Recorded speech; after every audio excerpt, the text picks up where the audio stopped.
नमस्कार दोस्तों, स्वागत है आपका आपके प्यारे चैनल कौटिल्य एकेडमी में। और मैं हूं धर्मेंद्र सिंह। हम लोग आज पढ़ने जा रहे हैं फिजिकल केमिस्ट्री क्लास 12 का solution part. Solution is basically defined as homogeneous mixture. Generally हम लोग देखिए इसका एक ओवरव्यू आप समझ लीजिए कि सॉल्यूशन एग्जैक्टली क्लास 12 में एक इम्पॉर्टेंट चैप्टर है और हर साल बोर्ड के बहुत सारे क्वेश्चंस इससे बनते हैं जिनको आपको एक पर्टिकुलर वेटेज के हिसाब से कंप्लीट करना होगा।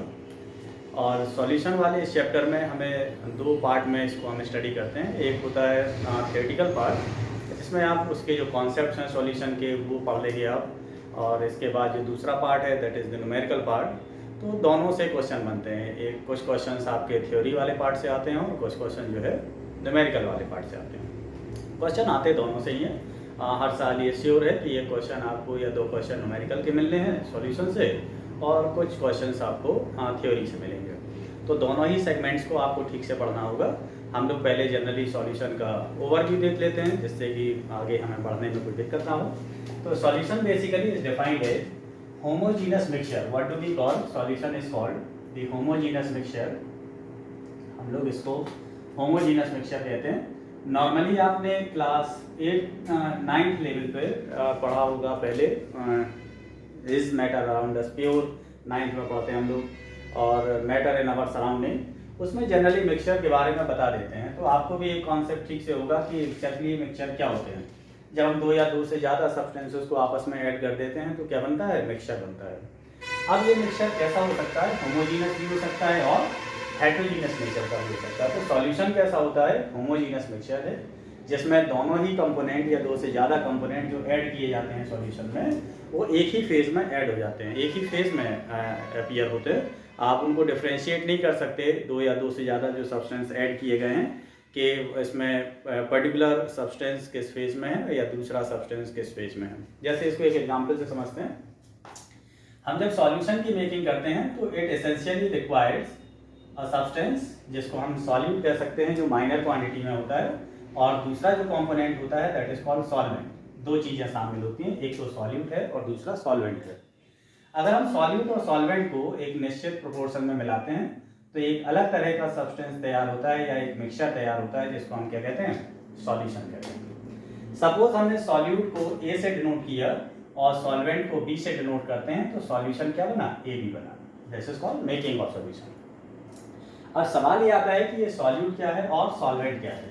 तो solute is the substance which is added into the, solute is a substance जिसको हम ऐड कर देते हैं किसी भी सॉल्यूशन में। सब्सटेंस टू बी एडेड, जिसको हम ऐड करें, सब्सटेंस टू बी एडेड, जिस सब्सटेंस को ऐड किया जाता है दैट इज कॉल्ड सॉल्यूट। और एक जो दूसरा कंपोनेंट होता है सॉल्यूशन का उसको हम कहते हैं सॉल्वेंट।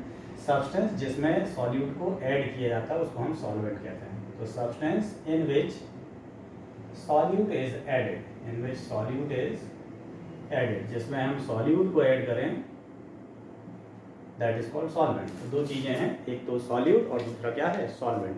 तो दोनों चीज़ें मिलके क्या बनाती हैं, सॉल्यूशन बनाती हैं।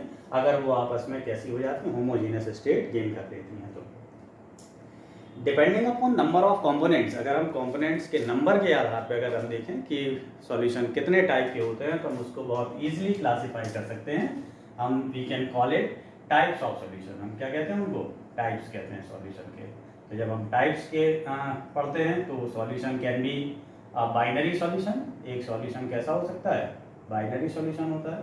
और एक जो सॉल्यूशन होता है that is called ternary solution. क्या है, टर्नरी सॉल्यूशन। एंड अगर चार कंपोनेंट शामिल हैं तो it is called quaternary solution, quaternary solution. तो solutions depending upon the number of components तीन तरीके के हैं। एक तो binary solution, the solution having two components, ऐसा सॉल्यूशन जिसमें कम से कम दो कंपोनेंट शामिल हों दैट इज बाइनरी सॉल्यूशन।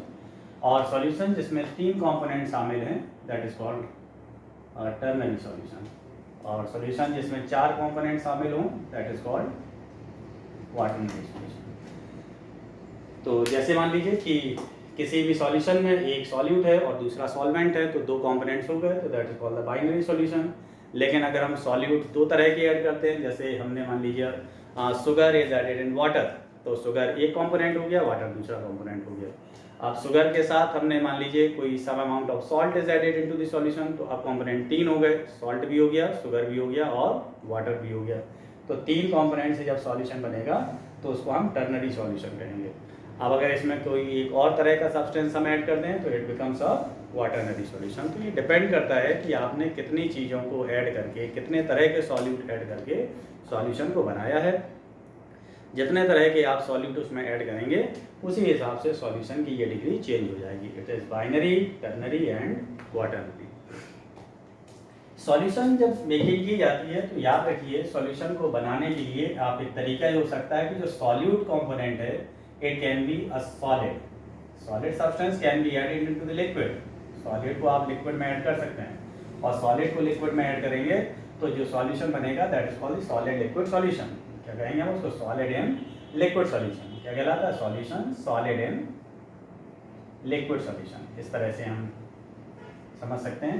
दूसरा, सॉल्यूट कंपोनेंट लिक्विड भी हो सकता है, आप एक लिक्विड सब्सटेंस को लिक्विड में ऐड कर सकते हैं, तो this kind of solution is called liquid in liquid solution. Liquid in liquid solution.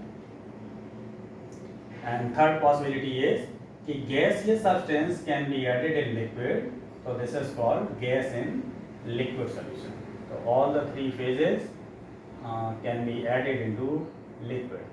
So solid can be added in liquid, that is called the solid in liquid solution, and liquid can be added in the liquid, is called liquid in liquid solution, or gas can be added into liquid, that is called gas in liquid solution। तो आपको तीनों ही तरह के concepts पे कुछ questions बनेंगे, तो याद रखिए। CBSE आपके लिए जो क्वेश्चन देता है that is from the binary solution. ज़्यादातर क्वेश्चन किससे आते हैं? बाइनरी सॉल्यूशन से आते हैं। टर्नरी या क्वाटरनरी सॉल्यूशन से 10+2 में क्वेश्चंस नहीं बनते हैं। तो 10+2 के लिए आपको इसको ठीक से समझ लेना है कि क्वेश्चंस जो बनेंगे वो बाइनरी सॉल्यूशन को लेके बनेंगे, और ज़्यादातर क्वेश्चन सॉलिड के लिक्विड में एडिशन से बनते हैं। Some of the questions are from the gas in the liquid and liquid in the liquid. वो हम जैसे जैसे चैप्टर आगे हम प्रोसीड करेंगे उसमें हम देखेंगे। अब सवाल आता है, एक क्वेश्चन जो प्राइमरी लेवल पे बनता है that is from the concentration of solution. तो हमें क्या समझना होगा? कॉन्सेंट्रेशन मेथड्स क्या होते हैं। कॉन्सेंट्रेशन, सबसे पहले ये क्लियर हो कि कॉन्सेंट्रेशन क्या है। तो amount of solute in unit volume of solution is called concentration. बहुत सिंपल सा डेफिनेशन है। कॉन्सेंट्रेशन क्या है? Concentration is amount of solute, amount of solute in unit volume of solution. Unit volume of solution is called concentration. ये बात ये clear कर लें कि सॉल्यूट का कोई भी एक अमाउंट हम एक निश्चित वॉल्यूम में अगर ले लेते हैं सॉल्यूशन के, तो वो उसके कॉन्सेंट्रेशन को डिसाइड करता है। Concentration of the solution can be expressed in multiple ways. आप कई तरीके से इसको एक्सप्रेस कर सकते हैं। जैसे हम दो हम तरीके इसके अडॉप्ट कर लेते हैं कॉन्सेंट्रेशन को एक्सप्रेस करने के लिए। एक तो कुछ ओल्ड मेथड्स हैं जिसको आप एंशिएंट मेथड्स भी कह सकते हैं कॉन्सेंट्रेशन को एक्सप्रेस करने के लिए, और कुछ मेथड्स जो होते हैं दे आर मॉडर्न मेथड्स जो ज़्यादातर यूटिलाइजेशन में है या इस्तेमाल में है, उनको हम मॉडर्न मेथड्स कहते हैं। और कुछ ऑब्सोलेट मेथड्स भी हैं या पुराने तरीके भी हैं, उनको हम ओल्ड मेथड्स कहते हैं। जैसे नॉर्मली पुराने तरीकों में जो कॉन्सेंट्रेशन मेथड है दैट इज परसेंटेज बाई मास। जैसे हम percentage by mass 9th level में पढ़ते हैं, और like percentage by volume second method of concentration, या method of expressing concentration of the solution is percentage by mass and percentage by volume. Third method is percentage by strength. एक तीसरा तरीका और है परसेंटेज बाई स्ट्रेंथ। तो हम solution के percentage तीन तरीके से फाइंड आउट कर सकते हैं। तो परसेंटेज बाई मास से, परसेंटेज बाई वॉल्यूम से, और परसेंटेज बाई स्ट्रेंथ से। और मॉडर्न मेथड्स में जो तरीके हैं कॉन्सेंट्रेशन को एक्सप्रेस करने के लिए दे आर मोलैरिटी, नॉर्मली हम स्टडी करते हैं। Second method is molality,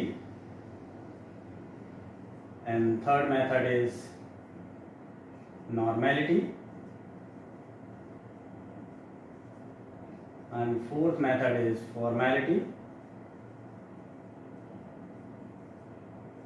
fifth method is mole fraction, 6th is what parts per million ppm. These are some sort of the method जिसका हम इस्तेमाल करके सॉल्यूशन के कॉन्सेंट्रेशन को एक्सप्रेस कर सकते हैं। तो हमारे पास में अब टारगेट सेट हो गया है कि हमें एक्चुअली क्या पढ़ना है। जनरल इंट्रोडक्शन सॉल्यूशन का पढ़ने के बाद आप ये जो समझे हैं वो क्या है कि सॉल्यूशन क्या है। सॉल्यूशन एक होमोजीनस मिक्सचर है जिसमें हम सॉल्यूट और सॉल्वेंट को ऐड करते हैं, और सॉल्यूट वो सब्सटेंस है जिसको ऐड किया जाता है, सॉल्वेंट वो सब्सटेंस है जिसमें हम सॉल्यूट को ऐड करते हैं। दोनों के मिलने से क्या बनता है, सॉल्यूशन बनता है। बाइनरी सॉल्यूशन 2 कंपोनेंट से मिलकर बना होता है, टर्नरी सॉल्यूशन 3 कंपोनेंट से, और क्वाटरनरी सॉल्यूशन 4 कंपोनेंट से बना होता है। सॉलिड को लिक्विड में भी ऐड कर सकते हैं, लिक्विड को लिक्विड में, और गैस को भी लिक्विड में ऐड करके हम ये सॉल्यूशन बना सकते हैं। अब इन तीनों ही तरह के सॉल्यूशंस पे जो कॉन्सेंट्रेशन को लेके क्वेश्चंस आते हैं, दे आर ओल्ड मेथड्स भी हैं, मॉडर्न मेथड्स भी हैं। ओल्ड मेथड्स में परसेंटेज बाई मास पढ़ेंगे आप, परसेंटेज बाई वॉल्यूम पढ़ेंगे, और परसेंटेज बाई स्ट्रेंथ पढ़ेंगे। और मॉडर्न मेथड्स में molarity, molarity, normality, formality, mole fraction and parts पर मिलियन। याद रखिए, ये सब समझने के लिए आपको मोल कॉन्सेप्ट का थोड़ा सा जानना जरूरी है। मोल कॉन्सेप्ट आपको थोड़ा सा पता होना चाहिए, तभी हम जो मॉडर्न मेथड्स हैं वो ठीक से समझ पाएंगे। और मोल कॉन्सेप्ट आपने बेसिक कॉन्सेप्ट्स में पढ़ रखा होगा। 11th में जब केमिस्ट्री स्टार्ट होता है तो it starts from basic concepts of chemistry, और बेसिक कॉन्सेप्ट ऑफ केमिस्ट्री में मोल कॉन्सेप्ट एक इम्पॉर्टेंट पार्ट है। अगर आपको नहीं पता है तो आप जो है नेक्स्ट वीडियो में जाके इसको देख सकते हैं, उसमें आपको मोल कॉन्सेप्ट अच्छे से मिल जाएगा। तो वहाँ पढ़ के आप वापस इसी चैप्टर में फिर से आ सकते हैं। तो चलिए अब हम शुरू करते हैं जो कॉन्सेंट्रेशन मेथड्स हैं उनको। कॉन्सेंट्रेशन मेथड्स में अभी हम पढ़ लेते हैं ओल्ड मेथड्स। ओल्ड मेथड्स में सबसे पहला मेथड है percentage by mass. First method is percentage by मास पढ़ते हैं। ये बहुत सिंपल सा तरीका है किसी भी सॉल्यूशन के कॉन्सेंट्रेशन को एक्सप्रेस करने के लिए कि परसेंटेज बाई मास क्या है। परसेंटेज बाई मास से होता है मतलब मास of solute present in 100 part of the solution. Solution के जो 100 पार्ट हैं, या ऐसे समझ लीजिए कि सॉल्यूट का अमाउंट 100 ग्राम सॉल्यूशन में कितना है, ये उसका परसेंटेज कहलाएगा। तो कह सकते हैं इसको amount of solute in 100 gram of solution. 100 gram of solution, 100 gram solution में कितना ग्राम सॉल्यूट का प्रेजेंट है, that is called percentage by mass. इसको हम फॉर्मुलेट कर सकते हैं कि percentage by mass is equal to mass of solute upon mass of solution into 100, that is the percentage. Percentage है तो हमने उसको 100 से मल्टीप्लाई किया, तो mass of solute upon mass of solution into 100।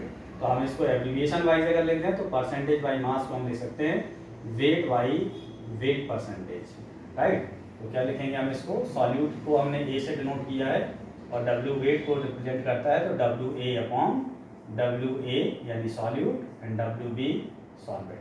दोनों के वेट का हम सम कर दें तो सॉल्यूशन का हो जाएगा, और इनटू 100। तो this is what a kind of formulation and the equation of percentage by मास। दूसरा जो तरीका है पुराने मेथड्स में कॉन्सेंट्रेशन को एक्सप्रेस करने के लिए हो गया है परसेंटेज बाई वॉल्यूम। बिल्कुल इसी तरह से डेफिनेशन है। यहाँ हमने सॉलिड को ऐड किया है किसमें, सॉल्यूशन में, यानी सॉलिड इन सॉलिड कह सकते हैं। अब हमने क्या है परसेंटेज बाई वॉल्यूम, तो लिक्विड इन लिक्विड, जैसे amount of solute in millilitre present in 100 milliliter of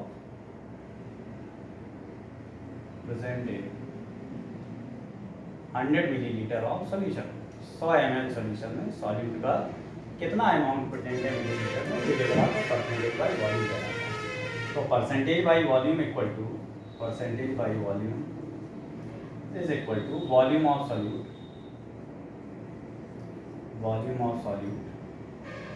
upon the volume of solution upon volume of solution into 100, right. ये क्या है परसेंटेज बाई वॉल्यूम। अब इसको सिंबॉलिकली एब्रिविएट करते हैं तो क्या होगा, volume by volume percent equal to V A यानी volume of solute upon V A plus V B into 100, यानी कि सॉल्यूट का वॉल्यूम और सॉल्वेंट का वॉल्यूम दोनों को ऐड कर दीजिए। तो ये क्या बन जाएगा, सॉल्यूशन का वॉल्यूम, और ये हमने सॉल्यूट का वॉल्यूम दे दिया। तो ये क्या कहलाएगा, this is called percentage by volume. And now next and the third one is percentage by strength. क्या पढ़ेंगे हम, परसेंटेज बाई स्ट्रेंथ, या हम इसको वेट बाई वॉल्यूम परसेंट भी कह सकते हैं। Third method percentage by strength. तो क्या कह रहे हैं कि amount of solute in 100 milliliter of solution, 100 ml of solution is called percentage by strength, या इसको हम weight by volume percentage भी कह सकते हैं। क्या है, weight by volume percentage is equal to क्या हो जाएगा, weight of solute upon volume of solution into 100, right.